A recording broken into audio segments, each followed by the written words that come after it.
and what would be the implications of mixed areas for growth and economic vitality. So I'd like to call on Professor Hipp and his research team to present to the committee. Professor. Thank you very much. I'm grateful to be invited to give a presentation of some of our results to y'all. I had the honor of coming up here 2 years ago and presenting some results from a previous report we had done. As you see on the slide, this is we're a team, Metron Futures Initiative at UC Irvine School of Social Ecology. I'm the director. Jae-Hong Kim, a professor who works with us as well, was not able to be here. He's back furthering the teaching mission of the university today. And then Kevin Kane, a postdoctoral scholar with us, will be presenting some of the results as well. So that's who we are. I want to just briefly tell you a little bit about the Metron Futures Initiative. Our goal is to engage in data-driven research. We have a lot of big data. We collect open source data. We collect data from a lot of other sources. A challenge is putting these together, but it allows us a lot of spatial precision. Of course, that's important for some of the research questions we want to address. If we're looking at transit-oriented development, you don't want to look at larger units, but you want to get very precise. We do a lot of sophisticated statistical analysis. As a university, of course, one big goal is publishing in peer-reviewed journals, and we do that a lot. But another very important goal of ours is engage dialogue, and this is an example of that, so that's why we're so grateful to come up here and talk to you all. We do have a web presence. We provided flyers for you, for those of you interested in looking more at it. That web presence has our reports on there. Previously we did annual reports. We've now switched to a quarterly report system, and that's what we're going to be presenting some of the results today. The goal of getting the information out more quickly to the public, but as well we provide videos, short 3 to 5 minute videos that try to summarize some of the research, a little more palatable way to get some of the information. But we also have some web mapping applications that allow the public to actually look at some of the data in however ways they want to. We'll present some maps to you today, but there's other ways to do that. We make that available to folks. So today we're going to be presenting 3 of our quarterly reports. 2 of them we released in July, the beginning of this new quarterly report system. So the first one's going to be employment subcenters that Kevin will present, and then the second one, the business establishment churning, that I will present. And then we're going to give you a little bit of a preview. Our October quarterly report is going to be Mixing in Neighborhoods, so we're going to give you a little bit of a description of that and some of the results from that, which will be coming out shortly. So with that, I'm going to turn it over to Kevin. He's going to present on the first quarterly report. All right, well, thanks a lot, John. Again, I kind of echo your thanks to Simon and everybody for inviting us over here to try to share some of our a little bit occasionally more academically oriented research to the extent that it's helpful for understanding changes in communities and job patterns and everything like that across the region. This is the first quarterly report of our new series. This came out in July, and this one's I think detecting job density over time.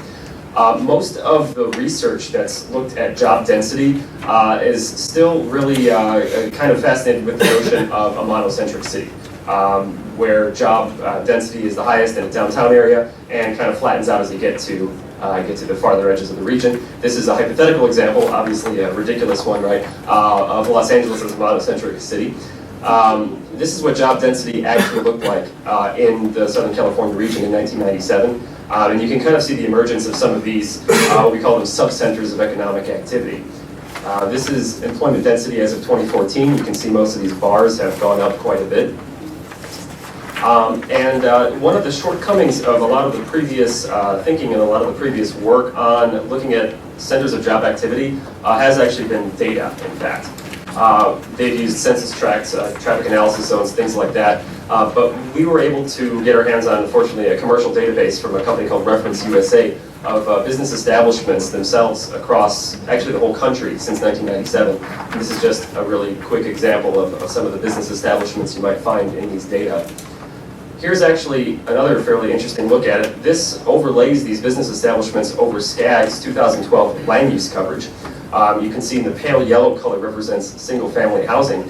And we kind of have this idea that job concentration is in very distinct particular areas. But once you get to finer resolution data, you can see, certainly the intersections of these major arterials have a lot of density. So do a lot of these major streets themselves. I believe this is actually the intersection of the 405 and the 55 freeways in central Orange County. But what's really interesting is that you do see a lot of business establishments and a lot of actual employment in these single-family residential areas, in these other areas that you're not necessarily expecting. So that's something we tried to take into account while we were putting together our research on job density detection. And really quickly, kind of the way we go about this is first we overlay a giant grid across the region of 1 kilometer cells, so everything's represented equally. No prior thinking about a downtown or any other pre-existing centers. We use a regression technique called locally rated regression to find basically the highest peaks. We call these the local maxima. These are the spots in the region that have the highest, that have job density that stands out the most from the areas around them. We then search the areas around them and add the contiguous cells that make up the boundaries of what we call our employment centers or employment subcenters. So here are the employment subcenters from this research in Southern California. In 1997, 46 subcenters identified. My apologies to those representing the regions that are outside the view of this map. It's just a question of putting it on there, but I encourage you to check out our web mapping application where you can zoom and pan around to wherever you'd like. That increased to 53 subcenters in Southern California as of 2014. And I wanted to go over just a couple of little trends. It's important to note that areas of job concentration actually represent a very small proportion of the region's land area, about 3%. In addition to that, it's a very small proportion of the total employment in the region also, obviously disproportionate to the amount of land area. But in 1997, about 17% of the region's employment was in a subcenter, and that's up to 19.6% in 2014. So you can see a slight trend, I guess I would say, toward increased employment concentration over that 17-year period. We also wanted to kind of gauge to which extent these centers of job concentration vary based on economic sector. We just kind of picked 5 kind of key sectors that are a little bit more important from a planning or economic development standpoint. This thing called the location quotient here is it's just a measure of disproportionate representation. If it's above 1, that industry is very highly represented in these concentrated areas. If it's below 1, then it tends to be more dispersed. So business services, we call this knowledge-intensive business services, or KIBS. This is essentially higher-end, typically white-collar employment, professional services, consulting, engineering, attorneys, the like, is very disproportionately represented in these subcenters. In 1997, you can see that 1.437 there, but it actually goes down a little bit by 2014 to 1.28. High-tech employment actually kind of shows the opposite trend, a really pretty pronounced increase in the propensity to concentrate in dense job areas. That 0.97 before kind of indicates that it had no particular proclivity toward density, but that 1.3 indicates that it does. Industrial employment, which is mostly manufacturing and warehousing, actually does show a slight trend toward concentration as well. My thinking on this is largely toward transportation type corridors. Creative class employment. I know there's a lot of buzz and a lot of discussion about fostering the creative class, jobs in arts, recreation, entertainment as a way to revitalize neighborhoods and communities. As far as we see, at least in the data, this doesn't not really support the idea that creative type of employment tends to exist in these concentrated areas naturally. If anything, there's actually a little bit of a decreasing trend in there, so I wouldn't put too much stock, at least from a job density perspective, in creative type employment. And retail employment just tends to mirror this overall trend of a slight increase in concentrated areas that you see overall. I wasn't exactly sure how the presentation would work, but I wanted to switch it to a web mapping application. If that's clickable, that would be really great. So we built this using entirely open source software in collaboration with the UCI Data Science Initiative. And if there's an internet connection, this should pop up in a second or two. And if not, I would probably just go back to the presentation. Oh, there we go. So this is where you can kind of plug in some information. You can see some, it'll actually pop up a little graph. You can look at a subcenter that might be in your area. And we've built an additional app that is identical to this, but instead of sub-centers, we have cities. So you can look at the specialization of your city in these particular job sectors and employment trends like that. So I encourage you to pass that along to your planning departments and whatnot to the extent that it might be useful to them. If you would be able to click on that View Changes in the very top right, that's the only thing I'll ask you to do on this. One thing that's really interesting when you actually start to look at employment concentration at a very disaggregated level, let's say at actual business establishments rather than TAZs or TRATs, is that the boundaries of these subcenters really changed quite dramatically. Up here I have the boundaries of the 1997 employment centers in blue and the 2014 boundaries in yellow. And where they overlap, they make green, which is kind of a nice visual effect. So you can see that there's some areas that are pretty persistently vibrant. They're continuing economic subcenters, downtown Los Angeles, Pasadena, and Glendale certainly. But there's a lot of shifting in job concentration in other areas. Torrance is one example, if you can see down there by the South Bay, that over that 17-year period, the job concentration really shifted from, I believe that's Hawthorne Boulevard, toward the 405, 110 intersection. And there are a number of examples about this. Irvine's one that has a very stable subcenter, and what we consider a very shifting one as well. That's near the Irvine Spectrum Center. And this really kind of goes to show you how a big infrastructure development, a change in planning policies, or just real estate development trends really can, over a time period like this, again, this is a 17-year time frame, can really shift the locus of employment concentration in an area. So the hope is that that somewhat could be a little bit reassuring for long-range transportation planning, that there actually can be some motion toward directing job growth to particular areas. If you could go back to the presentation, that would be great. Thanks.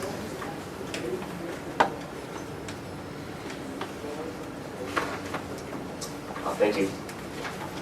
And I just wanted to make one last point about this. Like I mentioned in our kind of analysis of persistence of these job subcenters, in comparing the blue, which is just 97, the green, which is both years, and then the yellow, which is just 2014. I think it shows up a little bit differently on here, but I'm sure you get the idea in general.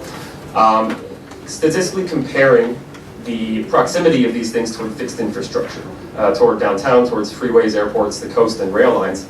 These emerging cells, which are kind of the newer areas of job concentration, are by far systematically closer to freeways, airports, coasts, their nearest rail line. We're using Metrolink plus LA Metro, and downtown LA. So, at least kind of in our view, this is definitely encouraging to see that, if anything, employment concentration does tend to be moving a little bit toward those areas. Now, we don't really do a full-on evaluation as to other impacts of that or as to the magnitude of that, but that's a little bit that can speak to that effect. So this is kind of our first report that came out in July for our new quarterly series. So using this newer data, some areas remain persistently vibrant, but others undergo some pretty dramatic spatial and compositional change. And this is really kind of a new look at job concentration because it kind of does show that in response to policy or real estate development trends, these things can change. And each local example is really unique. Like I mentioned, the Irvine Spectrum Center in kind of further south in Irvine, really changed the local landscape. So there are a lot of these instances overall, and we definitely go into a few of them in our report. So I'm going to turn it over to John to do a little brief overview of our next report. Very good, and I think what we'll do is if we can just hold questions till the end of the presentation, then we can come back. Great. Okay. Thanks. So this is the second project, second quarterly report I want to talk about. Here we are focused on business churning and what are the consequences of it. So business churning, of course, is this sort of, Kevin just talked about this, the movement of these job subcenters. What about focusing on actual churning of businesses? And there's different ways to measure. We did some different approaches in our report. But ultimately what I want to talk about here today, we focused on considering business churning to be the births and deaths, if you will, of businesses. So we're looking at business establishment level changes and various types of turnover. Of course, why is this of interest? Well, regional economists are interested in this idea of births and deaths of businesses as sort of, could be a good thing. Creative destruction is the term that's sometimes used, and at the regional level, it can be this representative of a vibrant, economy. Some businesses leaving, but others coming in. But the question we were interested in is what was the spatial patterning of this? Is it really happening uniformly across the region, or is this turning going on in certain places more than others? And then second, we're particularly interested in, are there consequences at the neighborhood level for this turning? So even if it might be a good thing at the larger scale, are there some sort of negative consequences at the neighborhood level? So that's what we're most interested in. Here I'm showing a map of what we did is we computed the amount of churning in census tracts, and we only used census tracts that had at least 100 businesses, so about half the tracts in the region are considered in our analysis. And what we're doing here now is we're trying to look at this spatial contiguity. This map shows instances where there's a tract with high churning next to another tract with high churning, and that would be the black cells there. So these are areas that have a high amount of business churning going on in them. In contrast, the ones that are blue are instances where you have a tract with very low amounts of churning next to other tracts that have very low amount of churning. So you can see there's some notable differences across the region. We're down, and look at the South County and Irvine area down there, a lot of business churning going on. Again, the black areas, you can see that up towards the west side and into downtown. There's high amounts of churning going on. In contrast, over in the South Bay, much less, and then up into the San Gabriel Valley area as well, much less churning going on. So we see this variability going on in where there's turnover in jobs. But of particular interest to us then was to say, okay, well, what are the consequences of this? It's interesting that it varies across the region, but are there different consequences? And we looked for consequences, we looked at three different things. I'm just going to be, for today, I'll just talk about the consequences for job growth. In our report, we also looked at the consequences for home value appreciation and average income of residents in these neighborhoods. So basically, economic vibrancy in communities based on this churning that's going on. Here we did a model. We asked, what is the relationship between amount of churning in a neighborhood and job growth? And it turned out it was a somewhat positive relationship, but it wasn't very strong. And furthermore, the model didn't fit very well, so we weren't explaining it very well. So we adopted a different approach, and that's what this map is showing. We took, again, a spatially explicit approach, and if you want, and estimated the model that way. Now, to describe what it is, there's the whole region. And so our first model took all the tracts in the region, estimated the model. What this approach does is it takes a smaller part of the region, estimates the model on there, and says, okay, in tracts that have high churning, what is the relationship with job growth? And then we kept moving this little spatial window, if you will, all across the region. And then so in each of these windows, we find what the relationship is. And it turns out, in some places, it's a very strong positive. Sometimes it goes to zero. Sometimes it's actually negative in some places. And that's what this map is showing us. The red areas are locations where the model says that, in fact, high churning is associated with high amounts of job growth. In contrast, the areas that are the dark blue, you can see the light blue are ones where it's about zero. There's no relationship between churning and job growth. The dark blue, which tend to follow a number of the coastal areas, are actually places where more churning in neighborhoods has a negative effect on job growth. So a very different pattern for them. So looking at the map there, the red we see down in South Orange County, our areas see a very strong positive effect. So areas there where high churning is going on, there's a lot of job growth going on for those areas. And you can see that as well up in a lot of the interior areas. You can see that occurring quite a bit in other parts. In contrast, like I said, along the coast, you see these blue areas, which are areas where, in those cases, job churning actually has this negative consequence. And I want to highlight in our model doing this, it turned out that this model did a much, much better job of explaining the data. So we're getting a little better understanding. Now, of course, a natural next question for us, and something we're going to be exploring next, is to say, what is it that's going on in these areas that leads to these differences? Is it a purely spatial thing? And that's what this model is looking at. It's saying is there something different about being along the coasts versus being in more inland areas? Or is it something else about what's going on in these places? And that's some analyses we want to push to next for this particular project. So what are some conclusions we can take away from this report? First, we do find that this job churning occurs differently across various locations. We saw that with that first map, but very different patterning. Some places seem to be very stable, not much turnover in establishments. Other places, quite a bit. Then the second question, and particularly one of interest to us, is what are the consequences of this churning? Churning could be a good thing. It could mean that businesses that aren't doing as well are being replaced by others that are very having a positive effect on the economy. And in fact, in some areas, that's what it seems to be. We see places that have a lot of churning. We saw a rather large positive job growth for those over this time period. But for others, it seems like for whatever reason, places that are having this churning going on has negative consequences, that they're worse off.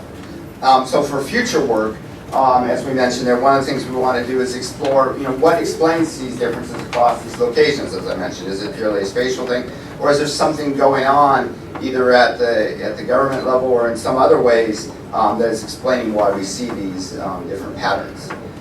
So our concluding takeaway point on this, again, is this idea that local economic development plans need to be aware of region-wide trends. Clearly, they're important in job training, but there also appear to be these consequences, in particular neighborhoods and what's going on. So with that, I'm going to turn it over to Kevin. He's going to give you our most recent report. Thanks. And our third report, this is kind of out of the presses. It should be available, I believe, next week. Or two? Okay, next week or two. I guess it's an October report. That doesn't necessarily mean an October 1st date. But in any case, we're done with most of the content of this. That's why we're deciding to present it to you today. I know there's a lot of interest in mixed neighborhoods based on a number of different criteria. They're often seen as performing better in terms of economic vitality, in terms of social cohesion and such. Especially when you're thinking that mixing might be a neighborhood for a vehicle for upward mobility in a neighborhood. So what we attempted to do here, again taking kind of our social science data-driven approach, is to first ask, well, what is mixing? What does it really look like? Figure out a good way to measure it. Take a look at the Southern California landscape and see what mixing seems to actually reflect in this region in particular. And then try to tease out some relationships between mixing and various measures of well-being into the future. Again, we have a web mapping application for this where you can kind of look at these relationships in a little more detail or pass that on to your colleagues. What is mixing? Well, we actually we analyzed several dimensions of mixing here, following a lot of interest in various ways. Age mixing, racial mixing, mixing based on incomes, educational attainment, the age of housing units, which is kind of a proxy for how mixed the built environment is, whether it's a question of new development existing side by side with older structures, or whether it's kind of a more planned, more built in one time frame. Types of housing and land use category, again using SCAG's land use coverages, which have been very helpful in a number of our areas of research beyond just this one. So again, we want to make a little plug to keep cranking out those land use coverages. So you can see mixing's, it's not just it's not as simple a question as mixing between low income and high income. Oftentimes we want to get a little bit more of a nuanced view toward what it represents. And we use this thing called an entropy index. It's a measure that just takes basically proportional representation. What's the proportion in each of these categories? And the values are on a scale of 0 to 1. I'll give you a few examples to illustrate that. I think there should be an image here. I don't think there is, but it's probably in your handout actually. No? No? Didn't actually print out? Oh dear, okay. Well, I'll do my best then. What I was going to show you here is household income mixing. So what we do with household income mixing is look at 5 categories of income, ranging from household income of below $15,000 a year to one above $150,000 a year, and 3 categories in between. Now, right here, we're in a census tract that has one of the highest levels of household income mixing. It has an entropy value of, I think it's 0.9936. And about 20% of the people here make under $15,000 a year, 20% make 15 to 35, 20% and so on. So high mixing is a pretty clear phenomenon. You can kind of tell pretty well what high mixing represents. Low mixing, on the other hand, is a little bit trickier. 2 census tracts over, Skid Row has actually one of the lowest mixing values. It's about a 0.38, I believe. And about 8% of the residents there make under $15,000 a year. A small percentage make 15 to 35, and there's almost nobody in the higher categories. What's interesting about low mixing, though, is that you can get an almost identical value of low mixing in some other places. And the example I had was a census tract in Van Nuys, up in the San Fernando Valley. And that had almost the same mixing value as the tract, just a few blocks from us, but about 80% of the residents there made over $150,000 per year. So you really have to take mixing with a grain of salt in that you can get a very similar outcome measure. So don't trust mixing just on its own. You have to kind of interpret it in its context because it's definitely a different kind of socioeconomic process, certainly going around in those areas. And I'm not sure, would you be able to click on this one?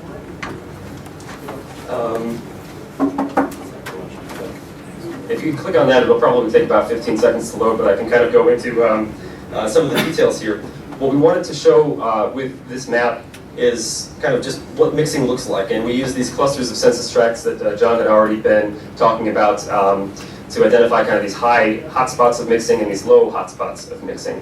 And it's really fascinating to kind of look at areas and zoom in around and see what you can gauge what's happening on from the map. Mixing by age typically represents family-heavy areas, which tends to make sense. Low mixing by age represents areas with a lot of childless young adults and a lot of senior citizens that are retirement community type areas. Racial mixing, on the other hand, the second type, is largely but not entirely correlated with the area's proportion of white residents. You can see a lot of, our server's a little slow. Oh, there we go. Would you be able to click on that race mixing? That's a really nice one. Yeah. So, and again, you can kind of see where these large clusters tend to lie. It's further south in Orange County and along the coast tends to be lower. Some inland areas tend to be higher. One interesting thing about racial mixing is that it's very highly correlated with the age of the housing stock. So areas that have a newer housing stock, you can see a lot of them kind of in the San Fernando Valley and the Inland Empire there tend to have a lot higher levels of racial mixing systematically across the region. Income mixing, on the other hand, income mixing is a little bit tricky, actually. If you look at some of the areas like near Santa Monica or up near West Hollywood, those tend to have some of the highest values of income mixing. But right next door, Pacific Palisades, just to the north, actually has some of the lowest. And these are both known as fairly wealthy areas overall. So it's interesting to see the patterning that you can get high levels of mixing and low levels of mixing in fairly well-off neighborhoods. So that's kind of, we can't really confirm too much, we don't think, based on this, but this is an invitation to kind of dig deeper into what type of process is going on locally in those parts of the region. And one important point to note is that mixing at a census tract level is very different from mixing at a city level. And again, we built a web mapping application that actually has city boundaries, so you can investigate kind of mixing in there as well. So if we could go back to the presentation, and I'll just wrap up with a few points. Are we all right on time, Stan? Yeah. Thanks. Once we kind of have a context for what mixing looks like in the region, we wanted to try to establish some statistical relationships between mixing and measures of well-being. We looked at mixing in 2000 and how it relates to job growth over the next 10 years and home value growth over the next 10 years. And overall, let's see, I think this is stuck now. Oh, okay, thanks.